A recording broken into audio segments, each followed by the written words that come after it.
Hello everyone, welcome to Monday morning. ಇವತ್ತು ಸೋಮವಾರ ಆಗಿರೋದ್ರಿಂದ ಬೆಳಗ್ಗೆ ಬೇಗ ಎದ್ದು ಕಸ ಗುಡಿಸಿ ನೆಲ ಒರೆಸಿದಾದ ನಂತರ ಪೂಜೆ ರೆಡಿ ಮಾಡಿಕೊಡ್ತಾ ಇದ್ದೀನಿ. ಇನ್ನು ಇವತ್ತು ಅಷ್ಟೊಂದು ಹೂ ಇರಲಿಲ್ಲ ಪೂಜೆಗೆ. ಪೂಜೆಗೆ ಹೂ ಇದ್ರೇ ಚೆಂದ, ತುಂಬ ಚೆನ್ನಾಗಿ ಅಲಂಕಾರವಾಗಿ ಚೆನ್ನಾಗಿ ಕಾಣಿಸುತ್ತೆ. ಇವತ್ತು ಸ್ವಲ್ಪ ಹೂ ಕಡಿಮೆ ಇದೆ, ಅಡ್ಜಸ್ಟ್ ಮಾಡ್ಕೊಳ್ಳಿ. ಇನ್ನು ಇವತ್ತು ನಾವು ನಮ್ಮ ಮನೆ ದೇವರು ದೇವಸ್ಥಾನಕ್ಕೆ ಹೋಗ್ತಾ ಇದ್ದೀವಿ, ದೆರಟಿ ಬಸವೇಶ್ವರ ಅಂತ. ಅದು ಕೋಕೋ ಪ್ಲಮ್ಸ್ ನಿಯರ್ ಇದೆ. ಇನ್ನು ಈ ನವರಾತ್ರಿ ಟೈಮಲ್ಲಿ ಹೋಗ್ತಾ ಇರೋದ್ರಿಂದ ನನಗೆ ತುಂಬಾ ಖುಷಿ ಇದೆ. ಇನ್ನು ನಾವು ಲಾಸ್ಟ್ ವೀಕೆ ಹೋಗಬೇಕಾಗಿತ್ತು, ಬಟ್ ಹೋಗೋಕ್ಕಾಗಲಿಲ್ಲ. ನಾನು ಇಬ್ಬರು ಮಕ್ಕಳು ನಮ್ಮ ಮನೆಯವರು ಎಲ್ಲರೂ ಹೋಗ್ತಾ ಇದ್ದೀವಿ ದೇವಸ್ಥಾನಕ್ಕೆ. ಇನ್ನು ಮಕ್ಕಳು ಕರ್ಕೊಂಡು ಹೋಗ್ತಾ ಇರೋದ್ರಿಂದ ಸ್ವಲ್ಪ ಬೇಗನೆ ಹೋಗ್ತಾ ಇದ್ದೀನಿ. ಏಕೆಂದರೆ ಇವಾಗ ಅದು ಯಾವಾಗ ಮಳೆ ಬರುತ್ತೋ, ಅದು ಯಾವಾಗ ಬಿಸಿಲು ಬರುತ್ತೋ ಗೊತ್ತೇ ಆಗೋದಿಲ್ಲ. ಹಾಗೆ ನಾನಿಲ್ಲಿ ಯಾವುದೇ ರೀತಿ ಬ್ರೇಕ್ಫಾಸ್ಟ್ ಮಾಡಲಿಲ್ಲ. ಇನ್ನು ಮಕ್ಕಳು ಸಹ ಯಾವುದೇ ರೀತಿ ಬ್ರೇಕ್ಫಾಸ್ಟ್ ಮಾಡಲಿಲ್ಲ. ಟೀ ಬಿಸ್ಕೆಟ್ ತಿಂತಾ ಇದ್ದೀವಿ. Parle-G biscuit tea one of the best combination ಅಂತಲೇ ಹೇಳ್ಬೋದು. ಇವತ್ತು ನಮ್ಮ ಮನೇಲಿ ಯಾರ್ದು ಬ್ರೇಕ್ಫಾಸ್ಟ್ ಇಲ್ಲ ಅಂತಲೇ ಹೇಳ್ಬೋದು. ನಾವಿಬ್ಬರು ಮಕ್ಕಳು ನಮ್ಮ ಮನೆಯವರು ದೇವಸ್ಥಾನಕ್ಕೆ ಹೋಗ್ತಾ ಇರೋದ್ರಿಂದ ನಾವು ಬ್ರೇಕ್ಫಾಸ್ಟ್ ಮಾಡ್ತಿಲ್ಲ. ಇನ್ನು ನಮ್ಮ ಅತ್ತೆ ನಮ್ಮ ಮಾವ ಅವರು ಮಾರ್ಕೆಟಿಗೆ ಹೋಗಬೇಕು, ಸರಿ ನೀವು ಹೋಗಿ ಅಲ್ಲೇನಾರು ತಿನ್ಕೊತೀವಿ ಅಂತ ಅಂದರು. ಇವತ್ತು ಒಂಥರ ಬ್ರೇಕ್ಫಾಸ್ಟ್ ಸ್ಕಿಪ್ ಅಂತಲೇ ಹೇಳ್ಬೋದು. ಆಲ್ರೆಡಿ 700 ಸಬ್ಸ್ಕ್ರೈಬರ್ಸ್ ಆಗಿದ್ದಾರೆ. ಥ್ಯಾಂಕ್ ಯು ಸೋ ಮಚ್ ಯಾರೆಲ್ಲ ನನಗೆ ಸಬ್ಸ್ಕ್ರೈಬ್ ಮಾಡಿದ್ದೀರಾ. ಹಾಗೆ ಇನ್ನೂ ನನ್ನ ಚಾನಲ್ನ ಯಾರೆಲ್ಲ ಸಬ್ಸ್ಕ್ರೈಬ್ ಮಾಡಿಲ್ಲ, ಪ್ಲೀಸ್ ಸಬ್ಸ್ಕ್ರೈಬ್ ಮಾಡಿ ನೋಡಿ. ನೀವು ಸಬ್ಸ್ಕ್ರೈಬ್ ಮಾಡಿ ನೋಡೋದ್ರಿಂದ ನನಗೆ ಇನ್ನಷ್ಟು ಪ್ರೋತ್ಸಾಹ ಸಿಕ್ಕಾಗುತ್ತೆ ವಿಡಿಯೋ ಮಾಡೋದಕ್ಕೆ. ಹಾಗೆ ಇನ್ಮೇಲೆ ವಾರಕ್ಕೆ ಒಂದು ಸಲನಾದರೂ ನಾನು ಡೈಲಿ ವ್ಲಾಗ್ ಅಪ್ಲೋಡ್ ಮಾಡೇ ಮಾಡ್ತೀನಿ. ಇಷ್ಟು ದಿನ ನನ್ನ ವೀಡಿಯೋಸ್ನ ಸ್ವಲ್ಪ ಮಿಸ್ ಮಾಡ್ಕೊತಾ ಇದ್ರಿ, ಸ್ವಲ್ಪ ಕನ್ಸಿಸ್ಟೆನ್ಸಿ ಮೇಂಟೈನ್ ಮಾಡೋಕ್ಕಾಗಲಿಲ್ಲ. ಬಟ್ ಇನ್ಮೇಲೆ ಹಾಗಾಗಲ್ಲ, ಕನ್ಸಿಸ್ಟೆನ್ಸಿಯಿಂದ ವಿಡಿಯೋ ಮಾಡ್ತೀನಿ. ಇನ್ನು ಹೊರಗಡೆ ಲೈಟಾಗಿ ಮಳೆ ಬರ್ತಾ ಇದೆ. ಮಳೆ ನಿಂತ ಮೇಲೆ ಹೋಗಬೇಕಾಗತ್ತೆ, ಯಾಕೆಂದರೆ ನಾವು ಬೇರೆ ಬೈಕಲ್ಲಿ ಹೋಗೋದ್ರಿಂದ ಮಳೆ ನಿಲ್ಲಿ ಅಂತ ವೆಯ್ಟ್ ಮಾಡ್ತಾ ಇದ್ದೀವಿ. ಇನ್ನು ನನ್ನ ಮಗ ನನ್ನ ಮಗಳು ನನ್ನ ಜೊತೆನೇ ಟೀ ಬಿಸ್ಕೆಟ್ ಅವರು ಸಹ ತಿಂತಾ ಇದ್ದಾರೆ. ಅವರಿಗೂ ಸಹ ಯಾವುದೇ ರೀತಿ ಬ್ರೇಕ್ಫಾಸ್ಟ್ ಮಾಡಿಸಿಲ್ಲ. ಇನ್ನು ಪೂಜೆಗೆ ಏನೇನು ಸಾಮಾನು ಬೇಕು ಅಂತ ಎಲ್ಲ ತೊಗೊಳ್ತಾ ಇದ್ದೆ. ಹೂವು, ಹಣ್ಣು, ಕಾಯಿ, ಹಾಗೆ ಬಾಳೆಹಣ್ಣು. ಅಲ್ಲೆಲ್ಲ ಮತ್ತೆ ನಿಲ್ಲಿಸ್ಕೊಳ್ತಾ ಹೋಗೋದು ಅಷ್ಟೊಂದು ಚೆನ್ನಾಗಿರಲ್ಲ ಅಂತ ಮನೆಯಿಂದನೇ ಪ್ರತಿಯೊಂದು ಸಾಮಾನು ತೊಗೊಳ್ತಾ ಹೋಗ್ತಿದ್ದೀನಿ. ಹಾಗೆ ಒಂದು 1/2 ಲೀಟ್ರ್ ವಾಟರ್ ಬಾಟಲು ಸಹ ತೊಗೊಂಡೆ, ಮಕ್ಕಳಿಗೆ ಬೇಕಾಗುತ್ತೆ ಅಂತ. ನೋಡಿ ಬೈಕ್ ಮೇಲೆ ಹೋಗ್ತಾ ಇರೋದಕ್ಕೆ ಮಕ್ಕಳು ಎಷ್ಟು ಖುಷಿ ಪಡ್ತಿದ್ದಾರೆ ಅಂತ. ಏನೇ ಕಾರಿದ್ರು ಬೈಕಲ್ಲಿ ಹೋಗೋ ಖುಷಿನೇ ಬೇರೆ. ಸುತ್ತಮುತ್ತ ಇರೋ ಅಟ್ಮಾಸ್ಫಿಯರು, ಆ ಏರು, ಫ್ರೆಶ್ ಏರು ಬಂದೇ ಬಿಡ್ತು ನೋಡಿರಿ ನಮ್ಮ ಮನೆ ದೇವಸ್ಥಾನ. ನನ್ನ ಮಗಳಂತೂ ಮುಂದೆ ಓಡ್ತಾ ಇದ್ದಾಳೆ, ನನ್ನ ಮಗ ಅಂತೂ ಆಲ್ರೆಡಿ ಮುಂದೆ ಇದ್ದಾನೆ. ಇಲ್ಲಿ ಪ್ರತಿ ವರ್ಷವೂ ಶಿವರಾತ್ರಿ ಟೈಮಲ್ಲಿ ವಿಶೇಷವಾಗಿರುವಂಥ ಜಾತ್ರೆ ಮಾಡ್ತಾರೆ. ಆ ಟೈಮಲ್ಲಿ ನಾನು ಪಾದಯಾತ್ರೆ ಮಾಡ್ಕೊಂಡು ಅಲ್ಲಿಗೆ ಹೋಗ್ತೀನಿ. ಈ ದೇವಸ್ಥಾನ ತುಂಬಾ ಸ್ಪೆಷಲ್ ಅಂತ ಹೇಳ್ಬೋದು. ನಾವು ಹೋದಾಗ ಏನು ಅಷ್ಟೊಂದು ರಶ್ ಇರಲಿಲ್ಲ, ಆರಾಮಾಗಿ ದೇವರ ದರ್ಶನ ಎಲ್ಲ ಪಡ್ಕೊಂಡ್ವಿ. ಹಾಗೆ ಸೆಲ್ಫಿನೂ ಸಹ ತೊಗೊಂಡ್ವಿ ಅಂತ ಹೇಳ್ಬೋದು. ಸುತ್ತಮುತ್ತ ಗಾಳಿ ಜೋರಾಗಿ ಬೀಸ್ತಿತ್ತು. ಮಕ್ಕಳ ಜೊತೆ ಆಫ್ಟರ್ ಎ ಲಾಂಗ್ ಟೈಮ್ ತುಂಬ ಚೆನ್ನಾಗಿ ಕ್ವಾಲಿಟಿ ಟೈಮ್ನ ಸ್ಪೆಂಡ್ ಮಾಡಿದೆ ಅಂತಲೇ ಹೇಳ್ಬೋದು. ಹಾಗೆ ಮಕ್ಕಳು ತುಂಬ ಹೊಟ್ಟೆ ಹಸಿಯುತ್ತಿದೆ ಅಂತ ಹೇಳಿದರು. ಹಾಗೆ SS ರಿಂಗ್ ರೋಡಲ್ಲಿ ನನ್ನ ಮಗನಿಗೆ ತಟ್ಟೆ ಇಡ್ಲಿ ಆ್ಯಸ್ ಯೂಶ್ವಲಿ, ನನ್ನ ಮಗಳು ರೈಸ್ ಬಾತ್ ತೊಗೊಂಡು ಇವರಿಬ್ಬರಿಗೂ ತಿನ್ನಿಸಿದಾದ ನಂತರ ನಾನು ತಿಂದೆ. ಏಕೆಂದರೆ ಅವರಿಬ್ಬರು ತುಂಬ ಹೊಟ್ಟೆ ಹಸ್ಕೊಂಡಿದ್ರು. ಅದಕ್ಕೆ ಅವ್ರಿಗೆ ಫಸ್ಟ್ ತಿನ್ನಿಸ್ತಾ ಇದ್ದೀನಿ. ಹೊರಗಡೆ ನೋಡಿ ಎಷ್ಟು ಜಿಟಿ ಮಳೆ ಅಂತ ಹಿಡ್ಕೊಂಡ್ಬಿಟ್ಟಿದೆ. ಇನ್ನು ಊರಿಗೆ ಹೋಗಬೇಕು ಇಬ್ಬರು ಮಕ್ಕಳು ಕಟ್ಕೊಂಡು. ಮಳೆ ನಿಲ್ಲಿ ಅಂತ ವೆಯ್ಟ್ ಮಾಡ್ತಾ ಇದ್ದೀವಿ. ಇನ್ನು ನಾವಾಗಿದ್ದರೆ ಹಾಗೆ ಮಳೆಯಲ್ಲೇ ತೊಯ್ಕೊಂಡು ಹೋಗ್ಬಿಡೋಣ ಅಂತ ಅಂತಿದ್ವಿ, ಬಟ್ ಮಕ್ಕಳು ಇರೋದ್ರಿಂದ ಹಾಗಾಗಲ್ಲ.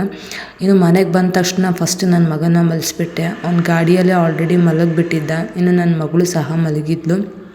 ಅವರಿಬ್ಬರು ಮಲಗಿದಾದ ನಂತರ ನಾನು ವಾಷಿಂಗ್ ಮಿಷಿನಿಗೆ ಆಲ್ರೆಡಿ ನಮ್ಮ ಅತ್ತೆ ಬಟ್ಟೆ ಹಾಕಿದ್ರು, ಅದನ್ನು ಒಣಗಾಕೋಣ ಅಂತ ಮೇಲ್ಗಡೆ ಬಂದೆ.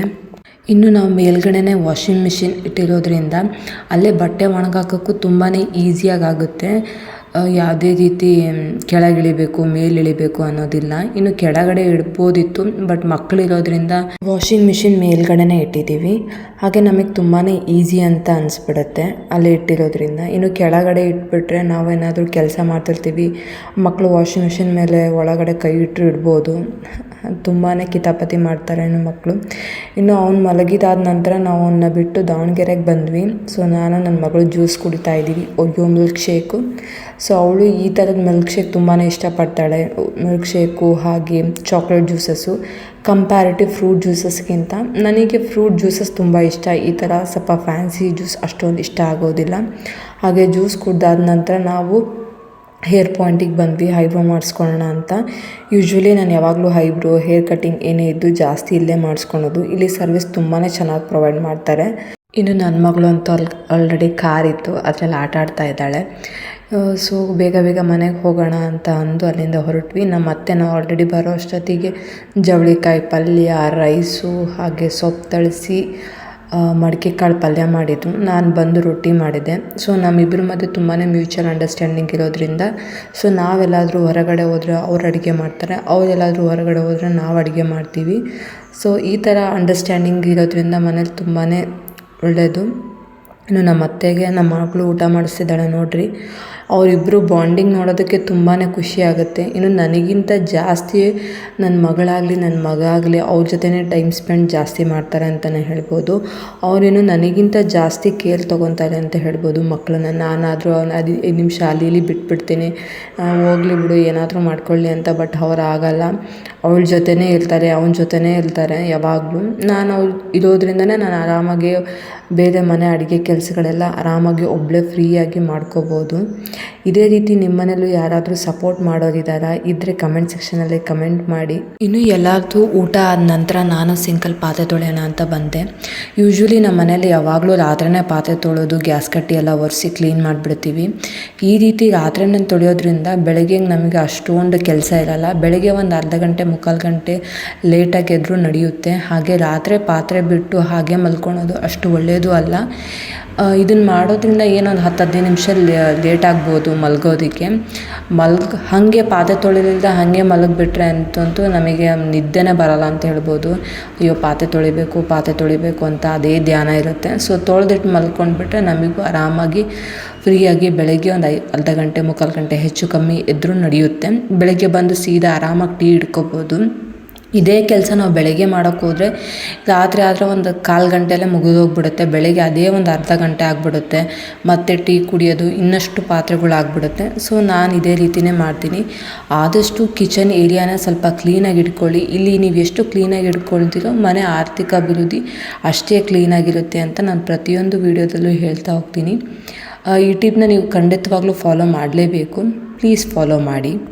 ನಮ್ಮನೆ ಊಟಕ್ಕೆ ಅಟ್ ಎ ಟೈಮ್ ಎಲ್ಲರೂ ಕೂತ್ಕೊಳೋದ್ರಿಂದ ಎಲ್ಲರದ್ದು ಊಟ ಮುಗಿಸಿದಾದ ನಂತರ ಪಾತ್ರೆ ತೊಳೆಯೋದಕ್ಕೆ ಈಸಿ ಆಗುತ್ತೆ. ಇನ್ನು ಕೆಲವೊಬ್ಬರು ಮನೆಯಲ್ಲಿ ಒಬ್ಬೊಬ್ಬರು ಒಂದೊಂದು ಟೈಮಿಂಗ್ಸ್ ಇರುತ್ತೆ. ಸೊ ಅವರಿಗೆ ಅಷ್ಟೊಂದು ಕಂಫರ್ಟಬಲ್ ಆಗೋಲ್ಲ ರಾತ್ರಿ ಪಾತ್ರೆ ತೊಳೆಯೋದು. ಬಟ್ ನಮ್ಮ ಮನೇಲಿ ಹಾಗಲ್ಲ. ಪ್ರತಿಯೊಂದು ಮೀಲಲ್ಲಿ ಆಗದೇ ಇದ್ದರೂ ಪರವಾಗಿಲ್ಲ, ರಾತ್ರಿ ಮಾತ್ರ ಎಲ್ಲರೂ ಕೂತ್ಕೊಂಡು ಜೊತೆಗೆ ಊಟ ಮಾಡ್ತೀವಿ. ಅಟ್ಲೀಸ್ಟ್ ಒಂದು ಮೀಲ್ ಆದರೂ ನಿಮ್ಮ ಫ್ಯಾಮಿಲಿ ಒಟ್ಟಿಗೆ ಊಟ ಮಾಡೋದಕ್ಕೆ ಟ್ರೈ ಮಾಡಿ. ಹೀಗೆ ಮಾಡೋದ್ರಿಂದ ನಿಮ್ಮ ಬಾಂಡಿಂಗ್ ಇನ್ನೂ ಚೆನ್ನಾಗಾಗುತ್ತೆ ಅಂತಲೇ ಹೇಳ್ಬೋದು. ಎಲ್ಲರಿಗೂ ಅವ್ರದ್ದೇ ವರ್ಕ್ ಲೈಫಲ್ಲಿ ಬ್ಯುಸಿ ಆಗಿರ್ತೀರ, ಅಟ್ಲೀಸ್ಟ್ ಒಂದು ಮೀಲ್ ಆದರೂ ಜೊತೆ ಕೂತ್ಕೊಂಡು ಊಟ ಮಾಡೋದಕ್ಕೆ ಟ್ರೈ ಮಾಡಿ. ಹಿಂದಿನ ಕಾಲದಲ್ಲೆಲ್ಲ ಪ್ರತಿಯೊಂದು ಮೀಲು ಜೊತೆಗೆ ಊಟ ಮಾಡ್ತಿದ್ರು ಫ್ಯಾಮಿಲಿ ಎಲ್ಲರೂ ಕೂತ್ಕೊಂಡು. ಬಟ್ ಈಗ ಹಾಗಾಗಲ್ಲ, ಎಲ್ಲರೂ ಅವರ ಲೈಫಲ್ಲಿ ಬ್ಯುಸಿನೇ ಇದ್ದಾರೆ. ಸೊ ನಮ್ಮ ಬ್ಯುಸಿ ಟೈಮ್ನಲ್ಲಿ ನಮ್ಮ ಫ್ಯಾಮಿಲಿಗೂ ಟೈಮ್ ಕೊಡೋದು ಅಷ್ಟೇ ಇಂಪಾರ್ಟೆಂಟು.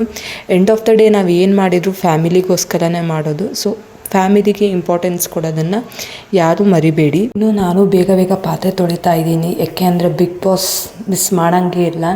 ಪ್ರತಿ ವರ್ಷ ಬಿಗ್ ಬಾಸಿಗೆ ಕಾಯ್ತಾನೆ ಇರ್ತೀವಿ ಅಂತ ಹೇಳ್ಬೋದು. ಅದರಲ್ಲೂ ಸ್ಯಾಟರ್ಡೆ ಸಂಡೇ ಅಂತೂ ಇನ್ನು ನೆಕ್ಸ್ಟ್ ಲೆವೆಲ್ ಅಂತಲೇ ಹೇಳ್ಬೋದು. ನಾನಂತೂ ಬಿಗ್ ಬಾಸ್ ಡೈಲಿ ನೋಡ್ತೀನಿ. ಅದು ಒಂಥರ ಸೀಸನ್ ಇದ್ದಂಗೆ, IPL ಇದ್ದಂಗೆ ಅಂತಲೇ ಹೇಳ್ಬೋದು. ಅಷ್ಟು ಇಂಟ್ರೆಸ್ಟ್ ಕೊಡುತ್ತೆ. ನಾನು ರಾತ್ರಿ ಎಲ್ಲ ಪಾತ್ರೆ ತೊಳೆದು ಎಲ್ಲ ಕ್ಲೀನ್ ಮಾಡಿ ಈ ರೀತಿ ಕಿಚನ್ನ ಕ್ಲೀನಾಗಿ ಇಟ್ಕೊಂಡಿರ್ತೀನಿ. ಪ್ರತಿದಿನವೂ ಇದೇ ರೀತಿಯೇ ನಾವು ಮಾಡ್ತಾಯಿರ್ತೀವಿ. ಒಂದು 10 ನಿಮಿಷ ಲೇಟ್ ಆಗಿಬಿಡ್ತು ನೋಡಿರಿ ಇವತ್ತಿನ ಬಿಗ್ ಬಾಸ್ ನೋಡೋದಕ್ಕೆ. ಸೊ ಬಿಗ್ ಬಾಸ್ ಯಾರೆಲ್ಲ ನೋಡ್ತಿದ್ರೆ ಕಮೆಂಟ್ ಸೆಕ್ಷನಲ್ಲಿ ಕಮೆಂಟ್ ಮಾಡ್ತೀವಿ ನಿಮಗೆ ಯಾವ ಕಂಟೆಸ್ಟೆಂಟ್ ಇಷ್ಟ ಅಂತ. ನನಗೆ ಕಾಕ್ರೋಚ್ ಇಷ್ಟ ಈ ಸೀಸನಲ್ಲಿ. ನೋಡೋಣ ಇನ್ನು ಅಪ್ಕಮಿಂಗ್ ಡೇಸಲ್ಲಿ ಯಾರ್ಯಾವ ರೀತಿ ಎಂಟರ್ಟೈನ್ ಮಾಡ್ತಾರೆ ಅಂತ. Thanks for watching. ಇದೇ ರೀತಿ ನನ್ನ ಸಪೋರ್ಟ್ ಮಾಡ್ತಾಯಿರಿ.